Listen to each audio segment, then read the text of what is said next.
بسم اللہ الرحمن الرحیم۔ آدم علیہ السلام کو جب جنت سے راندہ درگاہ کیا گیا، جنت سے نکالا گیا، زمین پہ اتارا گیا، تو لکھا یہ ہے کہ آدم علیہ السلام جو وہاں سے چلنے لگے ہیں تو انہوں نے وہاں سے وہ حجر اسود کو اٹھا لیا، حجر اسود کو بطور موڑے کے یعنی بیٹھنے کے لیے ایک سیٹ کے طور پہ حجر اسود کو بغل میں لے لیا اور زمین پہ اتار دیے گئے۔ اور دوسری روایت میں آتا ہے کہ جس رات میں آدم علیہ السلام کو آسمان سے زمین پر اتارا گیا تو اس رات میں آدم علیہ السلام بڑے وحشت محسوس کر رہے تھے، بڑے مایوس، اور پوری اس دنیا کی ہو کے عالم میں اکیلے رات کو بیٹھے ہیں اور بڑی ایک مایوسی اور وحشت طاری ہے۔ اسی رات میں اللہ تبارک و تعالیٰ نے جنت کے دو جواہر یعنی ایک حجر اسود اور دوسری مقام ابراہیم، یہ دو پتھر اللہ تبارک و تعالیٰ نے اس رات میں آدم علیہ السلام کے ساتھ اتار دیے۔ جب صبح کی روشنی پھیلی ہے تو آدم علیہ السلام نے اپنے پاس یہ دونوں پتھر پڑے دیکھے، پہچان گئے کہ یہ تو جنت کے میرے ساتھی ہیں کہ جنت کے جواہرات میں سے آپ نے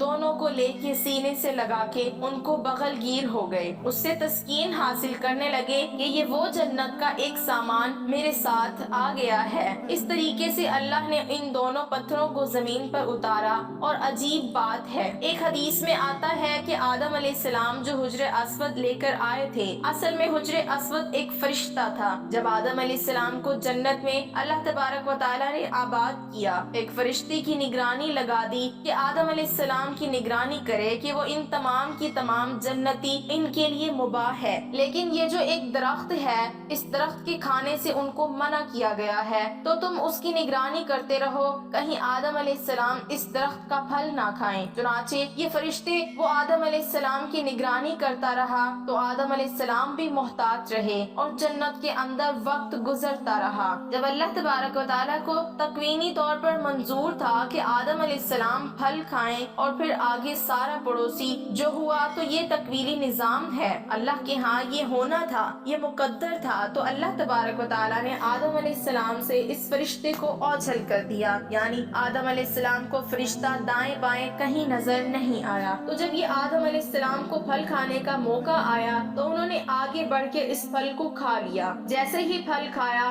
تو اللہ تبارک و تعالیٰ کی ہاں ظاہر ہے کہ ایک خاص قسم کا غضب نازل ہوا کہ یہ تمہیں منع کیا گیا تھا تو کیوں کھایا؟ تو اسی ہیبت اور دبدبے کے عالم میں اللہ تعالیٰ نے اس فرشتے کی طرف دیکھا۔ جب اس ہیبت کے عالم میں اس فرشتے کو دیکھا ہے تو فرشتہ خوف سے پتھر بن گیا اور وہ حجر اسود کی شکل کے اندر قائم ہو گیا۔ اور جس کو آدم علیہ السلام زمین پہ لائے، اس کی تائید ایک دوسری صحیح حدیث یہ ہوتی ہے کہ نبی کریم صلی اللہ علیہ وسلم فرماتے ہیں کہ کل روز قیامت میں جب حجر اسود میدان حشر میں آئے گا تو اس کے دو کان ہوں گے، اس کی دو آنکھیں ہوں گی، اس کی زبان بھی ہوگی، باقاعدہ ہاتھ ہوں گے، گویا کہ پورے ہاتھ پیر کے ساتھ یہ میدان حشر کے اندر پہنچے گا۔ اور ساتھ ہی نبی صلی اللہ علیہ وسلم نے فرمایا، کیونکہ حجر اسود اصل میں ایک فرشتہ تھا، وہاں اللہ تعالیٰ دوبارہ اس کو انہیں اعضاء کے ساتھ ظاہر کر دیں گے اور وہاں پہنچ کر پھر دنیا کے اندر ان کو بوسہ کرنے والے جو لوگ ہیں ان کے حق میں گواہیاں دیں گے۔ تو معلوم ہوا کہ یہ حجر اسود ایک فرشتہ ہے کہ دنیا کے اندر جو لوگ ہیں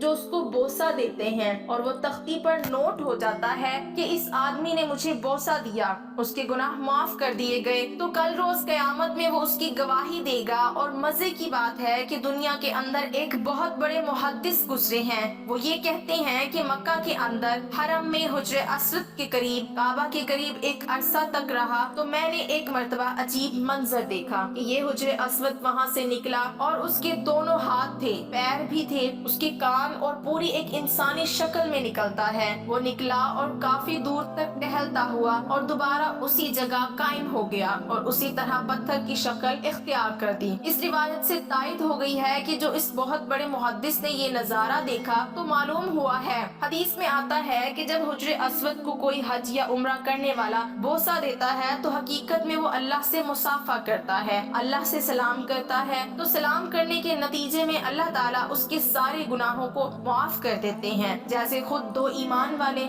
جب آپس میں ایک دوسرے سے مصافحہ کرتے ہیں۔ حدیث میں آتا ہے کہ ان دونوں کے الگ ہونے سے پہلے، ان کے مسافے الگ ہونے سے پہلے اللہ گناہ معاف کر دیتے ہیں۔ تو وہاں حجر اسود کو مصافحہ گویا کہ اللہ سے مصافحہ ہے، تو اللہ سے مصافحہ اور گناہ معاف نہ ہو، یہ کیسے ہو سکتا ہے؟ اس سے اللہ تعالیٰ گناہوں کو معاف کر دیتے ہیں۔ تو یہ حجر اسود وہ فرشتہ ہے جو ہر بوسہ دینے والے کی تفصیلات کو نوٹ کر لیتا ہے۔ تو اللہ سے دعا ہے کہ اللہ تعالیٰ ہمیں حجر اسود کا سلام اور اس کا بوسہ لینے کی سعادت نصیب فرمائے۔ لیکن اس میں شریعت کا مسئلہ لکھا ہے کہ اس کے لیے آپ کسی دوسرے کو تکلیف دے کر اس کا بوسہ نہ لیں۔ تکلیف دے کر بوسہ لیں گے تو ظاہر ہے بوسہ لینا ایک مستحب عمل ہے، لیکن تکلیف دینا حرام ہے۔ حرام کام کر کے ایک مستحب حاصل کریں گے، اللہ تبارک و تعالیٰ کے آگے اس کی کوئی قیمت نہیں۔ اگر نہیں موقع تو دور سے استلام کر لیں، استلام کر کے چوم لیں تو آپ کو وہی اجر ملے گا کہ جو کہ بوسہ دینے کے موقع پر ملتا ہے۔ اللہ سے دعا ہے کہ اللہ تعالیٰ اس پر عمل کرنے کی توفیق عطا فرمائے، آمین۔